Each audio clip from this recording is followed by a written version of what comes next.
अब आपको दूसरी बार तो मौका मिलेगा नहीं, तो क्यों डरते हो? हमारे सुमित मिश्रा जी जो है, पंडित सुमित मिश्रा, अंततः उनके एक प्रयास वो सफल हो गए कि मोहन यादव जी के सामने वो जो है कुर्सी पे बैठे। प्रयागराजी मोनालिसा जो थी, जो वहाँ पे क्या बेच रही थी, वो रुद्राक्ष ताबीज वगैरह सब बेच रही थी वहाँ पे, उसकी लॉटरी खुल गई है। अब इंदौर की ही किसी ज्वेलरी शोरूम ने उसे अपना ब्रांड एम्बेसडर बनाकर 15 लाख रुपए देने की बात कही है। अब नगर निगम ने वसूली अभियान चालू कर दिया है, पूरी ताकत से बढ़ गई है। एक ही दिन में आज 40 मार्केट जो है नगर निगम 40 दुकानें सील कर दी है। बहुत तेजी से पैसा वसूल करने के लिए उतर आई है।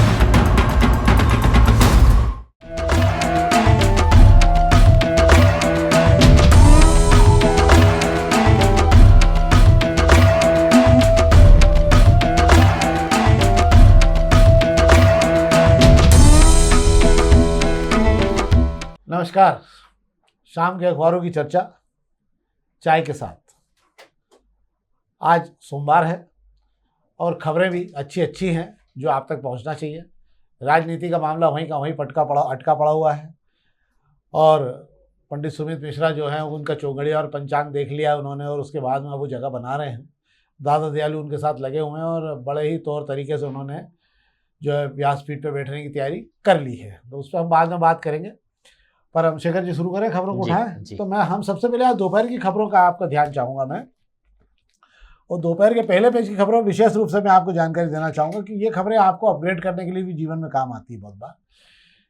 कि माननीय प्रधानमंत्री जी अमेरिका गए थे और जो सौदा करके आए हैं युद्धक विमान वाला F-35 वाला जो है युद्धक विमान जो है छठी पीढ़ी का जिसे बताया जा रहा है, उस युद्धक विमान को लेकर वाशिंगटन पोस्ट से लेकर एलन मस्क तक उसके बारे में बोल चुके हैं कि इससे बड़ा भंगार विमान कोई नहीं है, इसकी कोई एक्यूरेसी नहीं है, इसमें कहीं से कहीं तक जो है इसकी जो है कीमत के हिसाब से ये सबसे महंगा विमान है। 2 लाख करोड़ के लगभग उसकी जो 2 ट्रिलियन डॉलर कीमत है, मतलब 2 लाख करोड़ रुपए का एक विमान आएगा। इसको स्टार्ट करने के लिए 6 से 8 घंटे लगते हैं और 31 लाख रुपए एक घंटे में खर्च होंगे इस पर। इसके अलावा 6 साल से इसके टेस्ट किए गए, कई खामियां पाई गई। इसमें वाशिंगटन पोस्ट ने भी इस बात का जिक्र किया, यही बात एलन मस्क ने भी कही 2024 में अपने ट्वीट करके बताया कि ये बहुत ही महंगे और किसी काम की बात नहीं है, ये बहुत महंगा सौदा उन्होंने कहा। इसके अलावा ब्लूमबर्ग की भी एक पुरानी रिपोर्ट जब खंगाली गई तो उन्होंने भी ये कहा कि ये विमान जो है इसमें इतनी तकनीकी खामियां हैं कि जब अच्छा निशाने की एक्यूरेसी भी नहीं है उन्होंने कहा इसके साथ में, और तकनीकी खामियां इतनी ज़्यादा है इसके अंदर कि जब ड्रोन से युद्ध शुरू हो गए हैं, उन्होंने कहा कि जब ड्रोन से ही लड़ाई हो रही है तो एक पायलट की जान को हाथ धोने से क्या मतलब है, इसके इतने पैसे लगा के, तो ड्रोन से ही लड़ाई लड़ी जानी चाहिए, कम से कम पायलट तो सुरक्षित रख पाएंगे ना हम, ये उन्होंने कहा था। और आज शेयर बाजार पूरी तरह से हिल गया है। हमने 28 जनवरी को एक खबर दी थी कि पूरा बाजार फरवरी में क्रैश हो जाएगा। रॉबर्ट मियासाकी की रिपोर्ट थी और उन्होंने कहा फरवरी में ऐसी तबाही आएगी शेयर बाजार में कि मूल कीमत से भी नीचे आने की स्थितियां बन जाएगी। तो 10 में से 8 स्टॉक जो है आज औंधे मुँह गिर पड़े हैं और बाकी सब लाल निशान पर काम कर रहे हैं। 5 लाख करोड़ आज चले गए और कुल मिला के अभी तक 71 लाख करोड़ रुपए निवेशकों के स्वाहा हो चुके हैं। इसके अलावा और खबरों में तो कुछ नहीं। हाँ, ये खबर भी जरूर बता देता हूँ आपको कि यूनियन कार्बाइड के कचरे में पेच आ गया है। यूनियन कार्बाइड के कचरे को लेकर सुप्रीम कोर्ट में एक याचिका लगी थी और ये याचिका लगाई थी चिन्मय मिश्र जी ने कि उसके जो जलने का प्रभाव है उसको लेकर कोई स्टडी या कोई अध्ययन नहीं किया गया। उसको लेकर सुप्रीम कोर्ट ने आज नोटिस जारी कर दिए। अब मुझे लगता है कि ये मामला जो है अगली सुनवाई तक आप जो है प्रशासन के हाथ में भी नहीं रहा, जो तैयारी कर रहे थे कि माननीय कमिश्नर साहब कहते थे मैं वहीं बैठ जाऊंगा जाके, अब किसी के बैठने की जरूरत नहीं है, अब सुप्रीम कोर्ट में बैठ गई है। तो अब जब तक उसका निराकरण नहीं होगा ये आगे कुछ भी नहीं हो पाएगा इसके अंदर। और सब्जियों के भाव आज फिर एक बार थोड़े से राहत भरे हो गए हैं। जो टमाटर इधर उधर मारा घूम रहा था वो लाल लाल आंखें दिखाने वाली स्थिति से खत्म हो गया था, अब वो थोड़ी बहुत आंखें मिलाने लगा है, मतलब ठीक स्थिति में बिक रहा है सब्जियों के। हाँ, प्याज के भाव जरूर बढ़ गए हैं, आंख में आंसू आने की स्थिति बनने वाली, 50 रुपये किलो प्याज हो गए हैं। इसके अलावा खबरों में हाँ एक खबर पे और हम बता देता हूँ आपको दोपहर की कि वो प्रयागराजी मोनालिसा जो थी, जो वहाँ पे क्या बेच रही थी, वो रुद्राक्ष की मालाएं बेच रही थी, जो गंडे ताबीज वगैरह सब बेच रही थी वहाँ पे, उसकी लॉटरी खुल गई है और कहा जाता है उसकी इनायत हो तो जर्रे को खुदा बना देता है वो। तो अब जर्रे के खुदा बनने का समय आ गया। देखिए आप, उसको एक फिल्म में काम मिल गया, वो यहाँ से फ्लाइट से चली गई और अभी उसको जो है इंदौर में एक बड़े अपने सोना चांदी के कारोबारी ज्वेलरी समूह ने उसको अपना ब्रांड एम्बेसडर बना दिया। अब कोई आश्चर्य की बात नहीं, यही बात है ना कि ऊपर वाला अगर आप उसकी इनायत हो जाए पे नजरे तो वो क्या कर सकता है। क्या है शेखर जी? बिल्कुल आप सही कह रहे हैं मोनालिसा। इस सेंस की अगर हम बात करेंगे तो दो ही लोगों की चर्चा सबसे ज्यादा इस सेंस में रही है। एक रही है मोनालिसा की और दूसरी रही है कि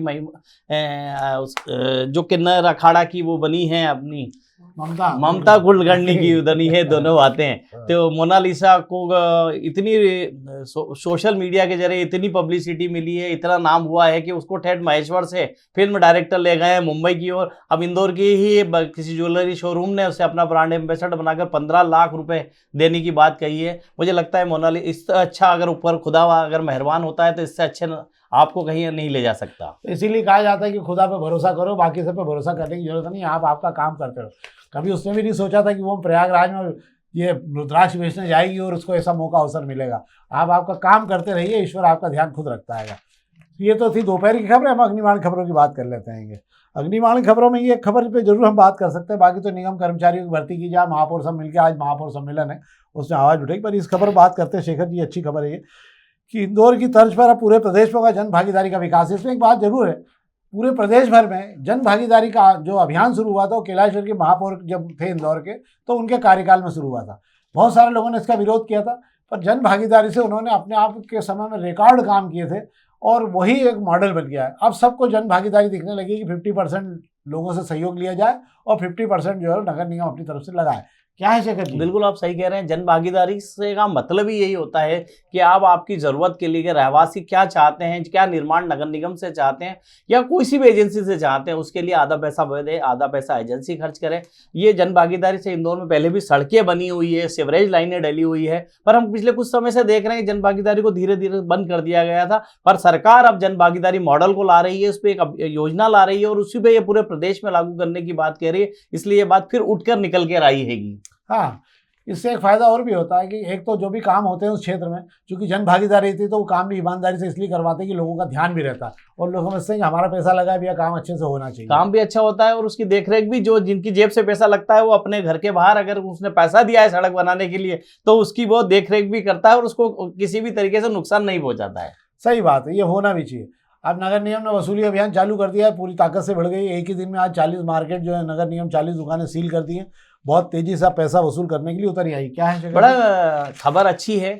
40 दुकानों पर सुबह खुलने से पहले ताले जड़ दिए गए, सील कर दी गई। दुकानों पर ताले तो ऑलरेडी लगे हुए थे पर नगर निगम की सील उस पर लग गई है। नगर निगम के ऐसे कई मार्केट इस शहर में हैं जिन प्राइवेट मार्केटों से नगर निगम को संपत्ति कर और कचरे का पैसा लेना है, लेकिन वे नगर निगम में खाता खुलाने तक को तैयार नहीं होते हैं। तो वसूली का ये जो तरीका है ठीक है, दुकान खुलने से पहले ही उसके ऊपर नगर निगम का कागज चस्पा कर दो ताकि वे दुकान के ताले तभी खोल पाए जब निगम का टैक्स चुकाए। और होना भी चाहिए, नगर निगम का हक बनता है वो अपने पैसे के लिए बिल्कुल सक्रिय होना चाहिए।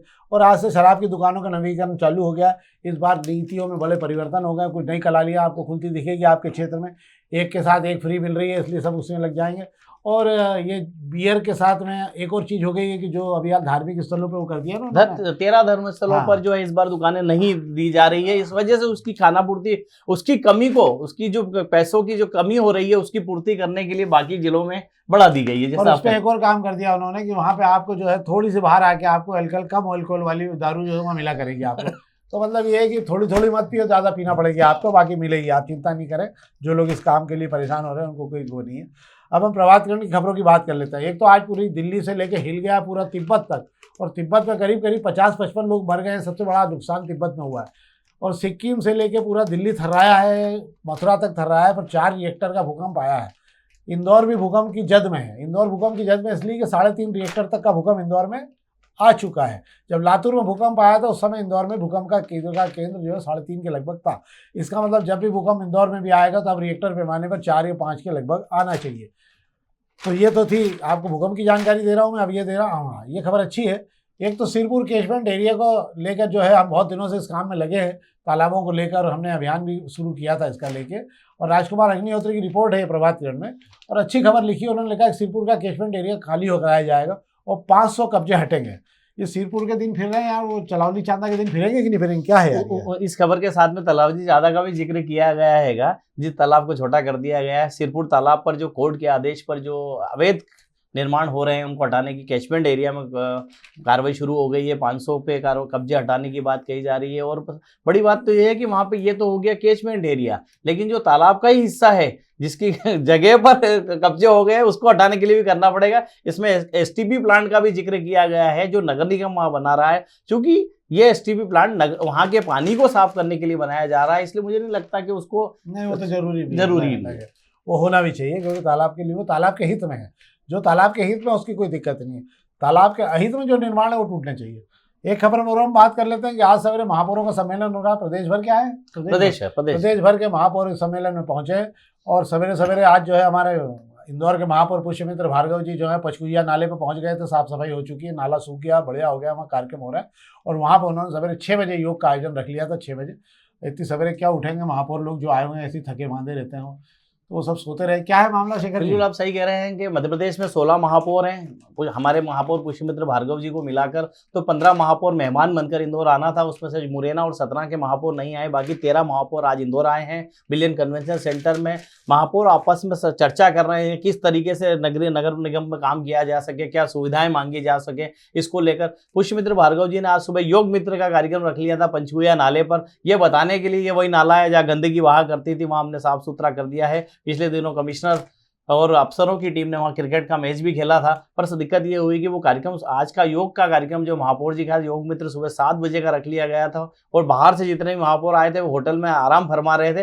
वैसे भी बाहर से आने वालों की दिलचस्पी इंदौर की साफ सफाई देखने में होती है, योग वोग करने में मुझे लगता है कि नहीं रहती है, इसलिए वे सिर्फ सिंगरौली की आप विधायक, आप पार्टी की महापौर जो है रानी अग्रवाल ही वहाँ पहुंची थी। हाँ सही बात है कि, और वैसे भी 5 स्टार होटलों के कमरे अगर मिले और ऐसी हवा चल रही हो तो कौन सवेरे उठ के योगा करने जाएगा? अंडरस्टूड बात है ये तो। और इंदौर में कोई आ रहा है तो वो घूमने फिरने आ रहा है इंदौर में, वो ना कि यहाँ पे योग करने आ रहा है। और शाम को उसको 56 दुकान जाना रहता है और उसके बाद रात को सराफे की रबड़ी देखना रहती है और 56 दुकान के पेटीज खा लेता है वो बस। बाकी तो सब शहर बहुत बढ़िया चकाचक है आपका। एक चीज और पूछना चाहता हूँ, ये जो पचकुइया नाले की बात हो रही है, ये इसी कार्यकाल में महापौर का साफ हुआ है कि इसके पहले भी साफ हो चुका था? ये कमिश्नर प्रतिभा पाल के समय भी इसको साफ किया गया था। हाँ। तो इसको साफ कर दिया गया था, वहां बैठक भी हो चुकी थी, पर हुआ यूं कि उनके जाने के बाद वो उसमें जो बारिश में दिनों में जो गंदगी है वो गंदगी ने वापस उसको गुड़ गोबर कर दिया था, एक बार वापस उसको साफ किया गया। इस बार कहा जा रहा है कि कंक्रीट काम किया गया है, आजू बाजू में एरन की दीवारें बनाई गई है ताकि अब गंदगी को रोका जा सके। अब देखते हैं कितने दिन टिकता है ये अफसर, ये महापौर जब तक हैं, उसके ये इनके जाने के बाद में क्या होता है। हाँ, फिर अगले महापौर जो भी आएंगे। आज कैलाशवर जी ने इस महापौर के कार्यक्रम में अच्छी बात कही कि आपको एक ही मौका मिलता है महापौर बनने का, उपयोग करता है उसे पे करना चाहिए, और इसलिए आप थोड़ा सा साहस दिखाइए। आरक्षण के कारण अब आपको दूसरी बार तो मौका मिलेगा नहीं, इसलिए क्यों डरते हो? कोई अगली बार तो कोई दूसरा ही मेयर बनेगा, आप तो बनने वाले हैं नहीं। अगर एक मौका आपको मिलता है, और वाकई कैलाशवर जी के महापौर कार्यकाल की हम प्रशंसा भी करते हैं, और वाकई शहर के मतलब याद रखने योग्य इसलिए भी है, इस शहर ने पहली बार विकास के मॉडल की प्रसव पीड़ा जो है कैलाशवर जी के कार्यकाल में ही देखी थी कि पूरे शहर का काम उन्होंने एक साथ चालू कर दिया था। जबकि दिग्विजय सिंह की सरकार थी, विपरीत परिस्थितियों में उन्होंने रेवेन्यू मॉडल सुधारा, और रेवेन्यू मॉडल के सुधारने वो सरकार के भरोसे नहीं रहे, वो अपने भरोसे रहे, और उन्होंने डेवलपमेंट के काम बहुत तेजी से किए थे। तो मानना पड़ेगा कैलाशवर जी का मॉडल अपना मॉडल है, पर किस्मत क्या है, क्या कर सकते हैं हम लोग। आज उन्होंने सीख भी महापौरों के सम्मेलन में महापौरों को बहुत अच्छी दी है कि अपने जो इनकम को खुद ही जनरेट करना होगा, सरकार के भरोसे ना रहे। उन्होंने जिस विपरीत परिस्थितियों में सड़कें बनाई थी, ये पीपी मॉडल की जो हम बात कर रहे हैं, जन भागीदारी की, ये कैलाश विजयवर्गीय उसी समय लेके आए थे, वरना सरकार की तरफ देखा करते तो कांग्रेस की सरकार थी, कुछ हासिल होता नहीं। सही बात है। एक नेता को देखिए, एक उदाहरण है, तो संक्षेप में बता दूं आपको कि कैलाशवर की हो या सुमित्रा महाजन हो या और भी कोई नेता हो, एक नेता की, आदमी की कोई शहर की कोई पहचान नहीं होती, पहचान होती है उसके नेता की। अगर नेता ताकतवर है तो उसकी पूरे देश भर पहचान। सुमित्रा महाजन ताकतवर हो गई, पर 25 साल इस शहर के लोगों ने सुमित्रा महाजन को सुमित्रा महाजन बनाने में, ताई बनाने में विश्वास किया, तब जाके वो एक कद्दावर नेता बनी। कैलाशवर की को भी कैलाशवर की बनाने के लिए शहर के लोगों ने विश्वास किया, तब एक बड़ा कद पैदा होता है। पर यह राजनीतिक झगड़ों के चलते चलते ये होता है कि एक अच्छे नेता का जो है कद समाप्त करने की राजनीति होने लगती है। इससे शहर का भी नुकसान होता है और राजनेता का नुकसान भी होता है। ठीक है ना? बिल्कुल सही कह रहे हैं। अब हम बात कर लेते हैं कि पत्रिका खबर की संक्षेप में। पत्रिका में एक ही खबर आज अच्छी है, और ये मनीष यादव की लिखी हुई खबर है, वाकई बहुत अच्छी खबर लिखी है कि बाजार में 10th और 12th के पेपर बिकना शुरू हो गए हैं। ठीक है ना? ये बोर्ड की परीक्षा मजाक न बन जाए, उन्होंने लिखा है, और टेलीग्राम पर सब उपलब्ध है, पैसे जमा कराओ और आपको सारा पेपर देने के लिए वो तैयार है। राम जाने क्या सुरक्षा व्यवस्था और क्या नहीं, क्या है शेखर जी पूरा पिछले मामला 2 है? सालों से टेलीग्राम पर ही पेपर लीक हो रहा है 10वीं और 12वीं का बोर्ड परीक्षा का। 25 तारीख से परीक्षा शुरू होने जा रही है और टेलीग्राम पर जो पेपर माफिया हैं, जो इस तरीके के वो धंधा करते हैं, उन्होंने अपने ग्रुप बना लिए हैं, लोगों को ऑफर किया जा रहा है। मनीष यादव ने एक अच्छा स्टिंग ऑपरेशन किया है, बाकायदा बातचीत की है कि पेपर कितने में मिलेगा, कब मिलेगा, कितनी तारीख तक बुकिंग करनी होगी और कब मिल जाएगा। ये सारी चीजें अगर इतने खुलकर अगर मनीष यादव जी को मिल गई है तो जो स्टूडेंट, जो सबको मिल जाएगी आसानी से। आने वाले समय में पिता अपने बच्चों से कहेगा बेटा इधर उधर ध्यान मत दो, टेलीग्राम पे ध्यान रखो, बस बाकी सब निपट लेंगे यहाँ पर, क्योंकि वही एक रास्ता अपने पास होने का, बाकी तो भगवान भरोसे काम चल ही रहा है। ये हम करेंगे। ये तो थी हमारी अखबारी खबरें। अब हम राजनीति में बात कर लेते हैं। तो राजनीति में आज बात कर रहे हैं, नहीं राजनीति के पहले आपको बता दूं, गिद्धों की गिनती शुरू हो गई आजकल शहर के अंदर। मैं शेखर जी से पूछने वाला भी था, बीच में गाड़ी गड़बड़ा गई कि गिद्धों की गिनती शुरू हुई, 242 जानवरों की गिनती चालू होगी और सरकार विज्ञापन देकर सबसे बोल रही है कि आपके घर में कोई भी जानवर हो तो आप उसकी एंट्री करवा सकते हैं, ताकि कोई भी जब नगर निगम की ये जो भी अधिक प्रशासनिक व्यवस्था आपके घर आए तो आप बता देना आपके घर में जानवर कौन कौन है। इसका भी आपको ध्यान रखना चाहिए। दूसरा, गिद्धों की गिनती शुरू हो गई, गिद्ध बहुत कम बचे हैं। शेखर जी, कुत्तों की गिनती का क्या है? ये बिल्कुल आप सही कह रहे हैं। कुत्तों की गिनती की अगर आप बात करेंगे तो नगर निगम, आप जो पालतू कुत्ते आपके घरों में पालते हैं उसके लिए नगर निगम से एक लाइसेंस लेना होता है। हालांकि आजकल कोई लेता नहीं है, पर नगर निगम का नियम है कि अगर आप घर में कोई कुत्ता पाल रहे हैं तो उसका लाइसेंस आपको नगर निगम से लेना होगा। बाकायदा एक बिल्ला मिलता हैगा उसके नंबर का। ये तो एक थी रही नगर निगम के पालतू कुत्तों की बात करें। अब आप गली मोहल्ले के जो कुत्ते हैंगे उनकी के लिए गिनती का एक सिस्टम ऐसा है कि नगर निगम सालों से, कई सालों से उनकी नसबंदी पर करोड़ों रुपए खर्च कर रहा है। नसबंदी वो कैसी कर रहे हैं ये मुझे नहीं पता है, पर उन हिसाब में जरूर दे देते हैं नगर निगम को कि इतने करोड़ रुपए इतने कुत्तों की नसबंदी पर खर्च हो चुके हैं। उसके बावजूद इस शहर में कुत्ते बढ़ते जा रहे हैं, छोटे छोटे पिल्ले हमें सब दूर दिखाई दे जाते हैं। तो कुत्तों की गिनती तो हो रही है, पर वो मुझे लगता है कि इतनी ईमानदारी से नहीं हो रही कि पता चल पाए कि वो कितने कुत्ते इस शहर में नगरी सीमा में हैं। जिले की मैं बात नहीं करूंगा, जिले में इस तरीके का नसबंदी अभियान कुछ नहीं चलता है। कुत्तों में भी कंफ्यूजन हो रहा है कि हो क्या रहा है, समझ नहीं आता ना। वो सरकार के कार्यक्रम में बेचारे शामिल ही नहीं हो पा रहे ईमानदारी से कराने के बाद भी, ये गलत। अब हम छोटी सी संक्षेप में चर्चा कर लेते हैं राजनीति की, कि अंततः जो है हमारे सुमित मिश्रा जी जो है, पंडित सुमित मिश्रा, वो जो भाजपा के नगर अध्यक्ष बने हैं, उनके चौगड़िया देख लिया गया और वो इस कोशिश में है, बड़ी दूर की कोड़ी लाए हैं वो दादा दयालु के साथ मिलके। उनको मालूम है कि धड़ों में बटी भाजपा को एक जायजा पे लाना बहुत मुश्किल है। अंततः उनके एक प्रयास में वो सफल हो गए कि मोहन यादव जी के सामने वो जो है कुर्सी पे बैठेंगे। इससे 2 फायदे होंगे। एक तो मोहन यादव जी का प्रभाव रहेगा, तो भीड़ भाड़ सब आ जाएगी, अच्छी तरीके से बोलना नहीं पड़ेगा, किसी को अलग से हाथ नहीं जोड़ना पड़ेंगे। और इसके पहले उन्होंने आजीवन निधि की भी 1.5 करोड़ रुपए के लिए एकत्र कर लिया है। ये एक बड़ी उन्हें बताने के लिए भी हो जाएगा कि साहब देखो 6 दिन में आते ही अभी तो पद ग्रहण नहीं करा, 3-1.5 करोड़ आ गए। मतलब मुख्यमंत्री भी समझ जाएंगे कि आदमी अच्छा काम करा, अगर 5-6 करोड़ की जरूरत पड़ी तो ये कर देगा। क्या है शेखर जी? मुख्यमंत्री जी इंदौर जी के प्रभारी हैं और नगर अध्यक्ष को कुर्सी पे बिठाते ही 1.5 करोड़ का चेक वो पार्टी के सामने रखेंगे कि आप जितना लक्ष्य तय किया उसका आधा पैसा मैं लेके बैठा हुआ हूँ। मुख्यमंत्री के इंदौर आने का ही इंतजार कर रहे हैं और इसलिए सुमित मिश्रा रुके हुए हैं। उनके जो आका हैं रमेश मेंदोला मुख्यमंत्री से उनके लिए कुर्सी मांग कर लेके आए हैं पूरी दमदारी से। तो सुमित भी चाहते हैं कि उनकी मौजूदगी में बैठ जाएं और ताकि इस शहर के सारे नेता उस दिन उनको कुर्सी के बैठने के समारोह में शामिल हो पाए। हाँ, तो आका और काका और सब एक साथ ही आ जाएंगे, किसी को अलग से नहीं बोलना पड़ेगा। तो ये तो थी हमारी राजनीतिक खबर भी। हम इस कार्यक्रम को नियमित बना रहेंगे और हम आपसे सहयोग भी चाहते हैं। कृपा करके इस कार्यक्रम को अपने मित्रों तक पहुंचाएं। इस शहर की जानकारी जो आपके बाहर मित्र रहते हैं उनको दें, अधिक से अधिक लोगों तक इस कार्यक्रम को पहुंचाएं। बहुत बहुत धन्यवाद।